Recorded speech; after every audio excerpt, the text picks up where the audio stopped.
அனைவருக்கும் வணக்கம். Date paper 1 and 2 TNPSC exam Sumathi education. மக்கள் வாழும் நிலப்பகுதியை குறிக்கும் சொல். இது வைப்பு, கடல், பறவை, வாழி. இதில் எப்படி ஞாபகம் வச்சுன்னா, மக்கள் கடவுள் நம்மளை வச்சுட்டு இருக்கார் ஒரு நிலப்பகுதியில், வைத்து இருக்கிறதுனால வைப்பு அப்படின்னு ஞாபகம் வச்சுக்கலாம். பெரிய கப்பல்கள் டேஷ் மீது செல்கின்றது. ஆறு, ஆழி, நதி, தாழி அப்படின்னு பார்த்தீங்கன்னா, ஆழி என்பது கடல். கடல் மீது தான் ஒரு பெரிய கப்பல் போகும். அப்போ பதில் ஆழி. வளைந்த கோடுகளால் அமைந்த மிக பழைய தமிழ் எழுத்து டேஷ் என அழைக்கப்படுகிறது.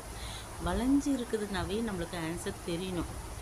கொட்டை எழுத்து, வட்ட எழுத்து, சித்திர எழுத்து, ஓவிய எழுத்து. ஆனால் இதில் எது வளைஞ்சிருக்கும்? அதாவது வட்ட எழுத்து தான் வளைஞ்சிருக்கும். அப்போ பதில் ஆ, வட்ட எழுத்து. கீழ் உதடும் மேல்வாய் பல்லும் இணைவதால் பிறக்கும் எழுத்து. ட்ரை பண்ணுங்கள். இம், இப், இ, இவ். இதில் பதில் பார்த்திங்கன்னா இவ்வு தான்.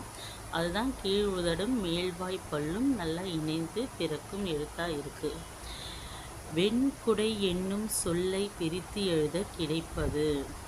வெண் கூட்டல் குடையா, வெண்மை கூட்டல் குடையா, வெம் கூட்டல் குடையா, வெம்மை கூட்டல் குடையான்னு பார்த்தீங்கன்னா, வெண் என்பது ஒரு வெண்மையான ஒரு பண்பு தொகை குறிக்கிறதுனால வெண்மை கூட்டல் குடை தான் பதில்.